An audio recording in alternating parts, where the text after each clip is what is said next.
E aí, galera? 2 anos de Brilha Seu Lindo. E olha que coisa legal. Hoje a gente vai inaugurar um novo quadro, né? O nome do quadro é Pode Brilhar, o podcast do Brilha Seu Lindo. Nada melhor do que começar esse nosso podcast com um convidado para lá de especial, que tem brilhante no sobrenome. Ele brilha também, ele tem brilhante no sobrenome. Meu querido amigo André Brilhante, tá? Ator, professor, tá? Pessoa fora de série.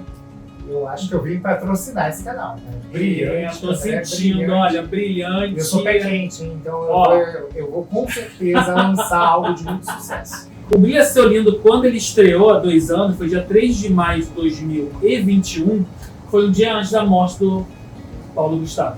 Falei, vamos tentar trazer esse podcast para falar dele, né? O Paulo Gustavo, ele conseguiu introduzir um padrão diferente de comédia, né? Que muitos usavam antigamente, comediantes de antigamente, das antigas, Chico Anísio, entre outros. Eu coloco Chico Anísio porque sempre foi o marco, né, de colocar o Chico Anísio.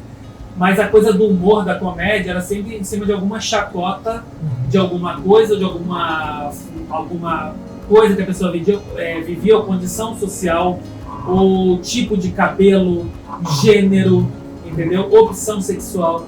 Eu acho que o Paulo Gustavo conseguiu quebrar isso, né? Eu acho que nessa revolução que a gente teve, enfim, a gente não permitia mais que o humor fosse baseado em preconceito. Sim. E o Paulo Gustavo, ele trazia com ele um humor muito inteligente. Um humor que fazia muitas pessoas rirem, mas depois daquele riso, depois daquela risada, a gente queria parar e pensar, poxa, é realmente assim que funciona essa madame, né? A Senhora dos Ridículos, esse ridículo, ele é realmente real, né? E aí ao mesmo tempo com a mãe dele, né? E aí, então, quando ele traz a mãe em cena, a gente está pensando em outra camada, né? Além daquele humor gratuito, um humor que na verdade leva à reflexão. Sim. Isso que é muito interessante no humor do Paulo Gustavo. Sim. Por isso que fez todo sucesso. O que eu achava muito legal do Paulo Gustavo é aquela coisa, aquele humor ácido que ele tinha, que muitas das vezes é ácido, né? Quantas vezes a gente numa brincadeira já conseguiu falar o que a gente queria, mas de maneira divertida. Você chegava ao ponto de que o Paulo Gustavo era muito isso, também acha? E o maravilhoso, assim, é que Chico Anísio não era gay, assumidamente gay. Nenhum desses humoristas anteriores que você citou.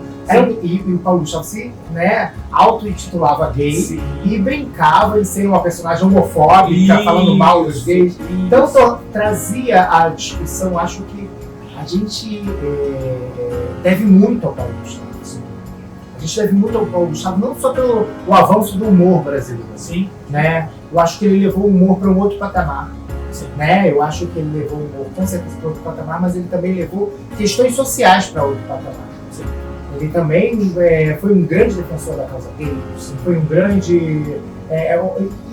você pensar simplesmente assim, que um homem tá vestido de mulher, se tornou um dos filmes que ganhou a maior bilheteria do Brasil, né? Quando que a gente poderia imaginar que isso seria possível? Sim. Né? E se tornou. E um cara que falava abertamente de política, colocava política na televisão. Se posicionava, isso que é importante, nunca em cima do muro, sempre se posicionando. Sempre se posicionando, e foi muito bonito o último episódio dele de 220 volts, que ele se pronunciou, ele falou da importância da vacina, a importância, enfim, do amor, de declarar o amor para quem você ama, nunca deixar para depois. Eu acho que, olha que interessante, era um humor que vinha com uma camada que era humor, era autoajuda, era político, né, extremamente político. Sim, total. Então acho que ele conseguia conjugar todos esses perfis, né? Sim. Isso é muito interessante. Eu acho que tem uma frase muito legal de Maria Teresa de Calcutá, que é assim,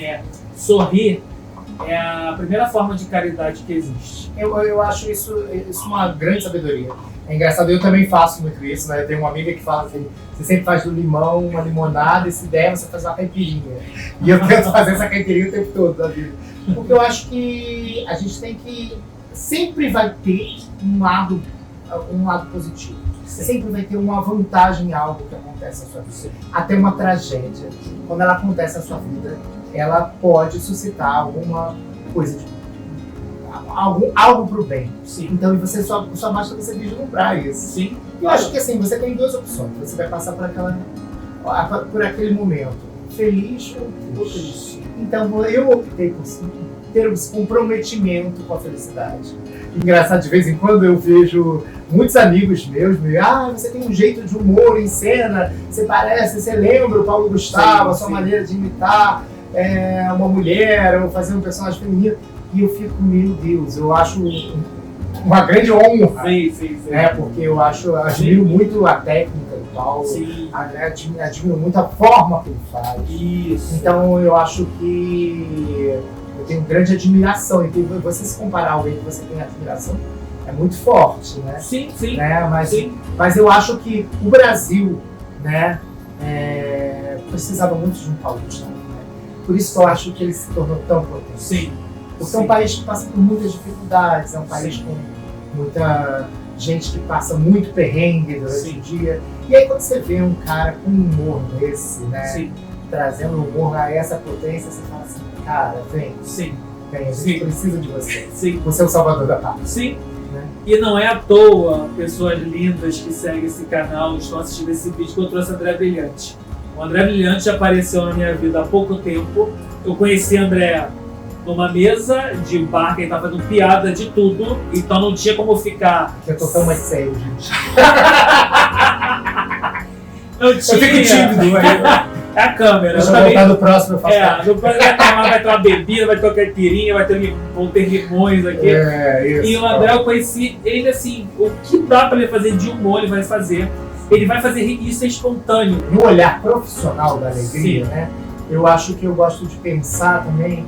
Porque é engraçado, quando eu era estudante de teatro da faculdade, eu fiz Unirio, e lá na Unirio muita gente lutava contra o humor, né? Todo mundo que é um pouco engraçado, você tenta lutar para fazer o personagem mais dramático, mais sério, porque é isso que ganharia, né? Um patamar de respeito, né? Uma interpretação de respeito. E eu por exemplo, tive com o Tata Werneck na faculdade, né?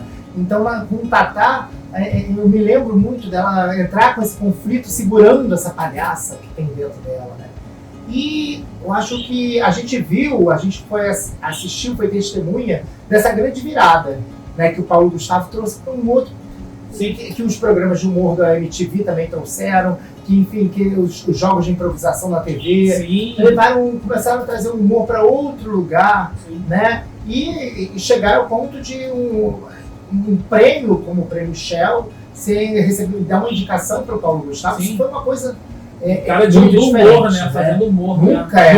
Nunca se levaria a um prêmio de interpretação.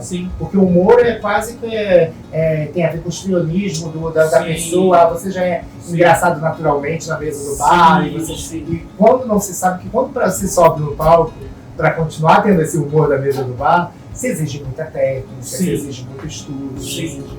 Não é assim tão fácil. E André, eu tô sentindo isso tudo na pele. Agora comecei a estudar stand-up, né? Pra tentar levar, nem que seja o único show, né, pro palco. Que não é a gente levar a piada que funciona com nossos amigos, que está acostumado na mesa do bar, ou não tem de trabalho. Não! É uma coisa de estudo. Tem que estudar, tem que se ensaiar bem. Eu acho o humor muito mais complicado. É muito mais complicado. Sim. E tanto que você vê muitos atores de comédia, né? Você pode falar do Tom Hanks, você pode falar de vários atores que são super divertidos, Thalita Caralta, que eu adoro Thalita Caralta, por exemplo, que vão e fazem, quando tem que fazer o drama, fazem. Thalita Caralta, agora eu vi uma cena dela em Todas as Flores, eu chorei com ela. Nossa, né? É super bonita a cena dela, de uma verdade. Aí eles mostram que eles sabem fazer drama também. Sim. Né? Mas é muito mais comum você ver os atores de drama não terem tanto sucesso quando vão para comédia. Não, mas ao contrário, é mais fácil. Sim. Né? Então, porque a comédia ela é difícil.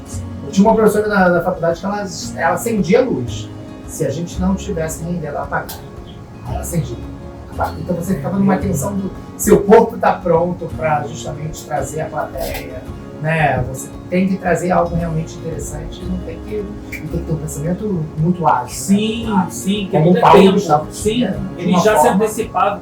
Uma coisa também que ele quebrou muito, André, é essa coisa do improviso que você falou, mas muito nos programas de TV, é aquela coisa da piada errada ou do esquecimento do texto, isso ser incorporado ao texto e ao programa e não ser cortado. Há uma linguagem de televisão nova que ele também instituiu. Que ele se torna quase co-autor do texto. Co-autor do texto, escrevendo o roteiro ali de comédia.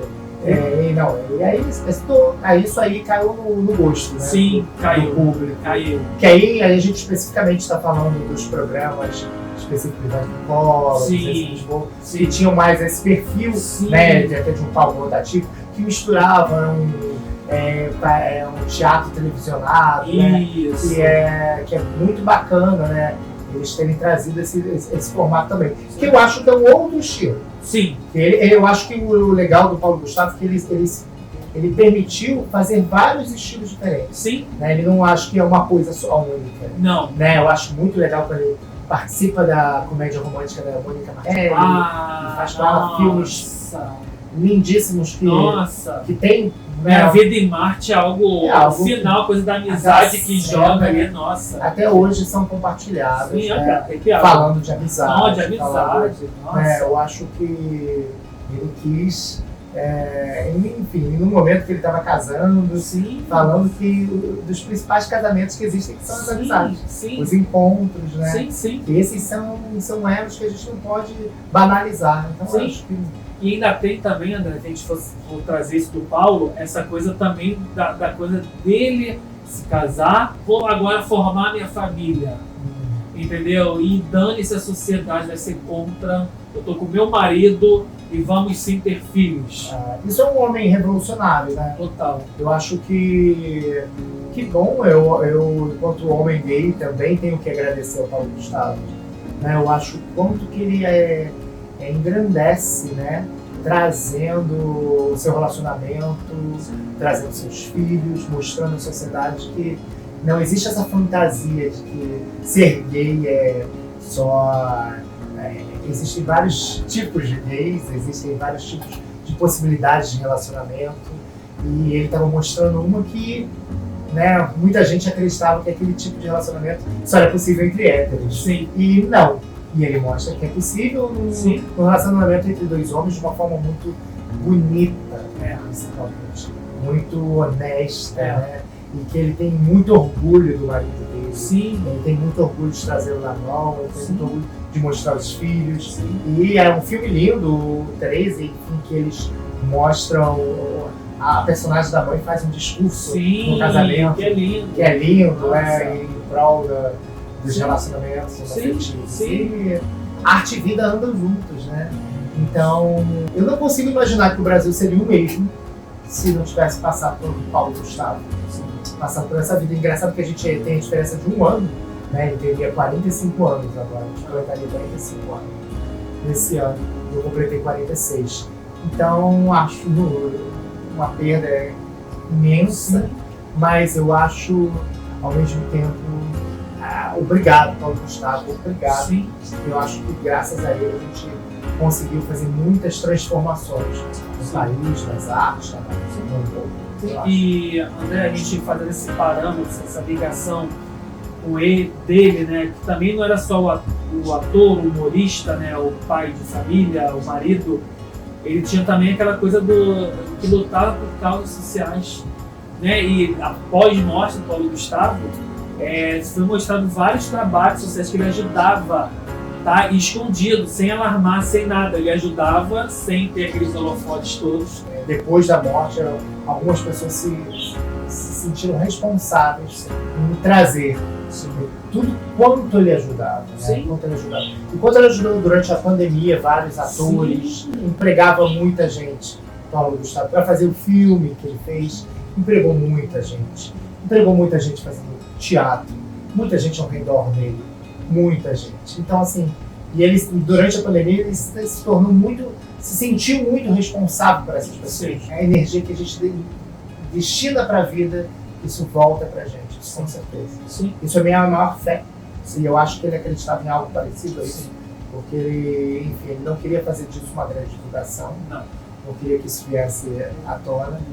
Eu acho que bom que isso, né, mostraram isso. Eu acho que muitas pessoas ainda podem fazer muito pelo Brasil. Sim, claro. Às vezes deixam de fazer por Sim. egoísmo. Egoísmo. É. Sim. É muita emoção tá usando o Paulo Gustavo como tema, que Olha a camisa dele. é como essa camisa aqui, a amiga minha tava pra me dar já há um tempo essa camisa e não vinha, não. Cadê minha camisa? Aproveitou o Paulo Gustavo, não veio. Eu fiquei emocionado de ficar falando aqui. Há umas 2 Às vezes eu semanas. levo pra você, eu levo pra ele. Há umas 2 semanas chegou no meu trabalho na minha mesa dessa camisa. Eu vejo todos os sinais. A vida é feita de sinais, são detalhes, não é nada muito grande.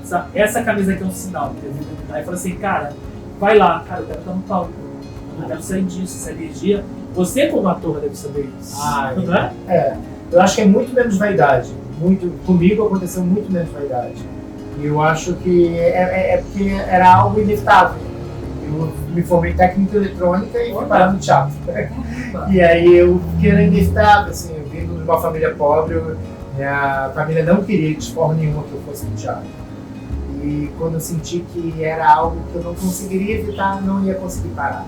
Eu senti que foi tudo assim, em consequência de uma escola técnica, que eu tinha que fazer uma aula e eu falei, eu vou fazer teatro, então eu vou aproveitar para fazer teatro. E fiz, e entrei para um grupo de teatro e acabei indo para a faculdade. Então, assim, o destino, né? Aceitar esses limões que a vida te traz, então fazendo uma limonada. E eu acho que eu fui pegando esses limões e hoje eu sou só grato pela minha trajetória. E o teatro eu acho que todo mundo deve fazer. Eu sou professor de escolas públicas, né? E nas escolas públicas todos os alunos têm que fazer. Eu falo para os meus alunos, independente da sua profissão, você tem que se experimentar em cena, você tem que vivenciar esse momento, porque eu acho que o palco ajuda muito a gente a se conhecer. Sim.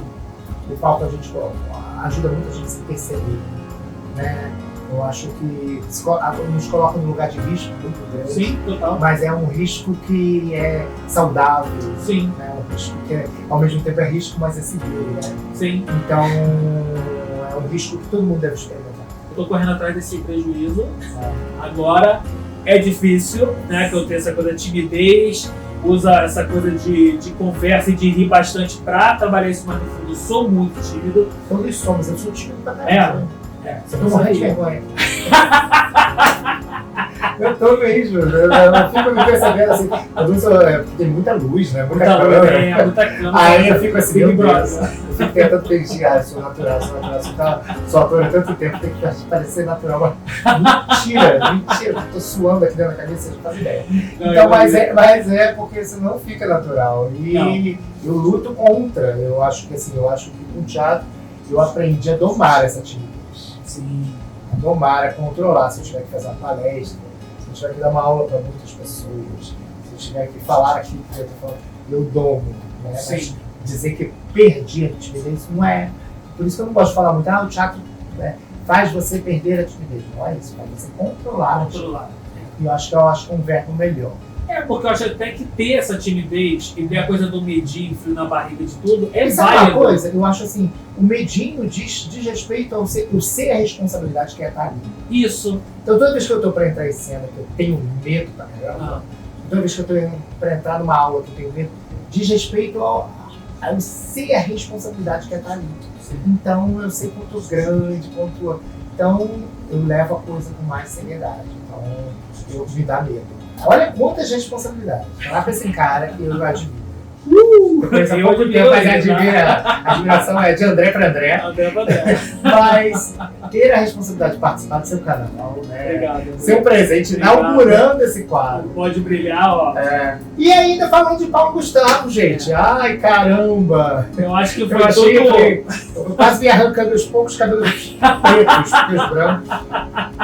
Mas é porque eu quase arrancando, porque eu falei, gente, é muita responsabilidade. E eu aceito, né? Eu aceito todos os desafios. Sim. Mas eu já fiz de tudo, né? Eu já fiz de vestido de preservativo na Central do Brasil, então...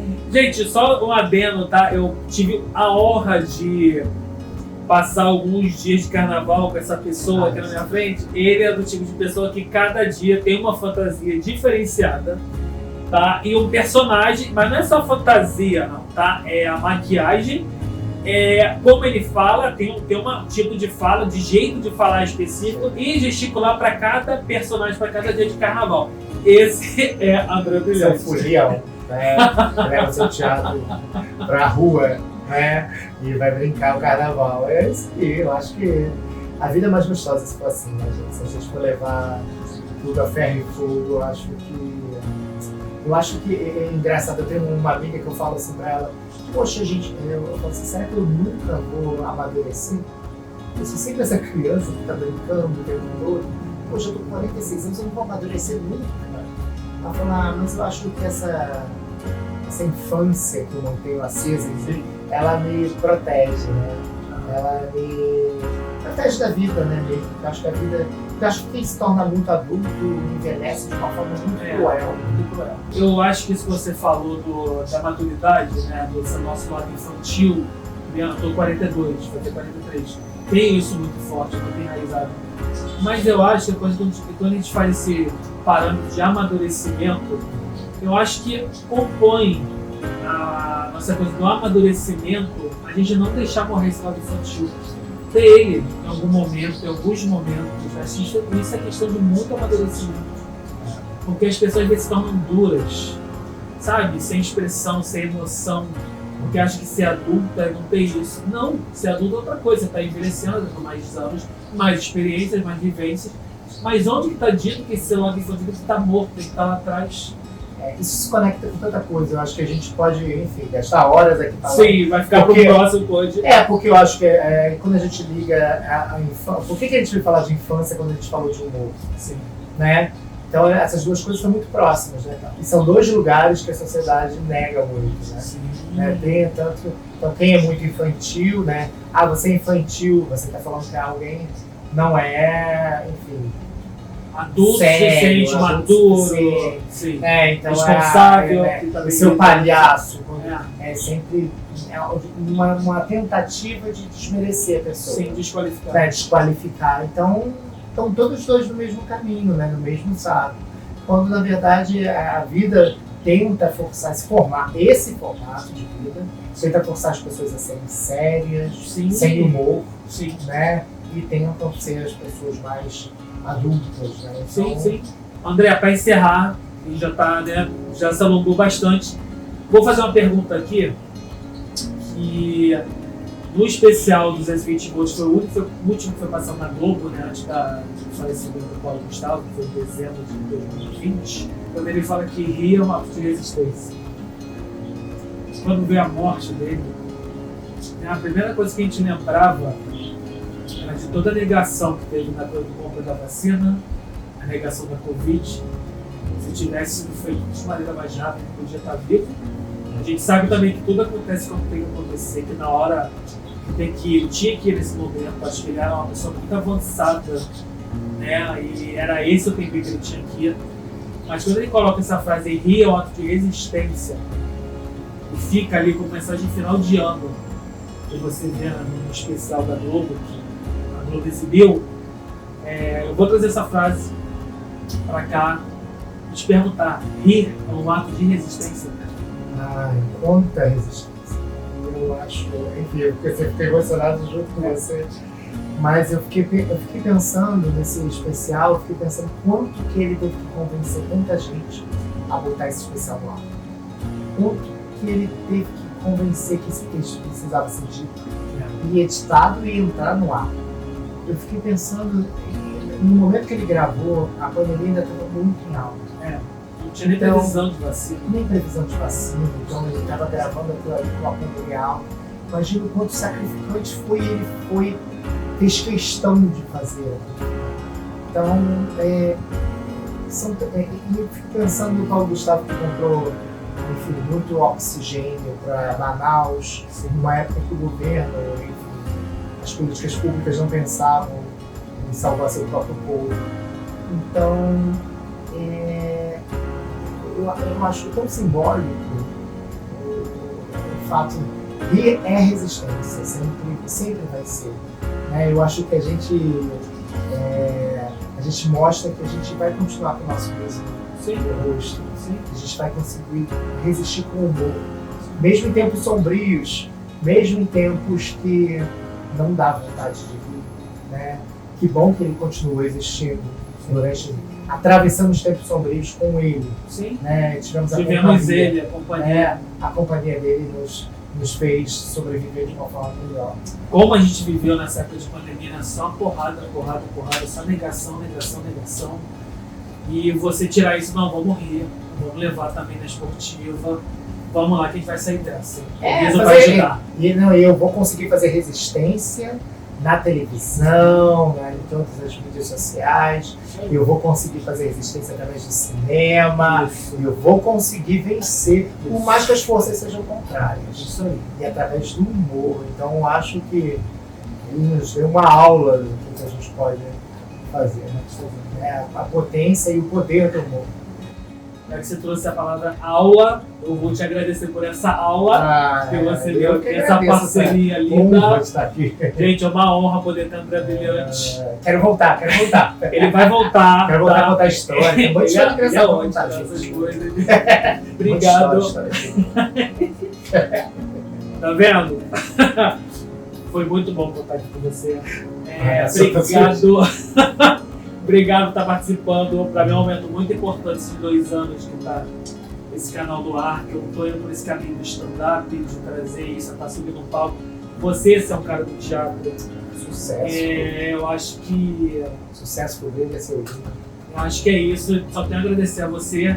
Gente, é isso. André Brilhante. Palmas para André Brilhante, todo mundo. E agora uma salva de palmas pro Paulo Gustavo!